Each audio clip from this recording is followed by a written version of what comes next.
بسم اللہ الرحمن الرحیم۔ السلام علیکم ورحمۃ اللہ وبرکاتہ۔ عابد راجہ چینل کی طرف سے آج میں اپنے دوستوں کو رسول اللہ صلی اللہ علیہ وآلہ وسلم کا ایک فرمان بتاؤں گا، آپ نے اس پر ضرور عمل کرنا ہے۔ حضرت انس رضی اللہ تعالیٰ عنہ فرماتے ہیں کہ رسول اللہ صلی اللہ علیہ وآلہ وسلم نے حضرت معاذ سے فرمایا، کیا میں تمہیں ایسی دعا سکھاؤں کہ جس کے ساتھ تم دعا کرو، اگر تم پر احد پہاڑ کے برابر بھی قرض ہو تو اسے اللہ تعالیٰ تم سے ادا کر دے گا۔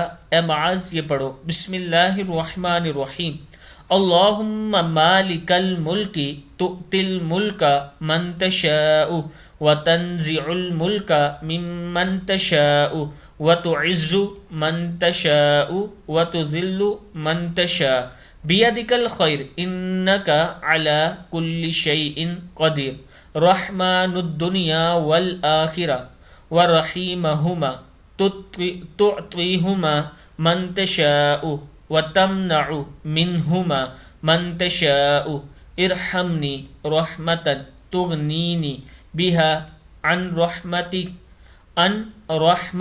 من سواک۔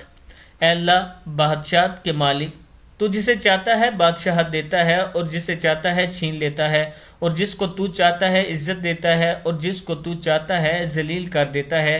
تیرے ہی ہاتھ میں خیر اور بلائی ہے اور تو ہی ہر چیز پر پوری قدرت رکھنے والا ہے، دنیا اور آخرت کا رحمان اور ان دونوں کا رحیم ہے۔ تو جسے چاہتا ہے دنیا اور آخرت دیتا ہے اور ان کو جن سے چاہتا ہے روک دیتا ہے۔ مجھ پر ایسی رحمت سے رحم فرما جو مجھے تیرے علاوہ کی رحمت سے بے نیاز کر دے، یعنی تیرے علاوہ کسی کے پاس نہ جانا پڑے۔ میں اپنے دوستوں سے گزارش کروں گا کہ اس دعا کو یاد کر لیں اور صبح و شام ضرور پڑھا کریں۔ السلام علیکم ورحمۃ اللہ وبرکاتہ۔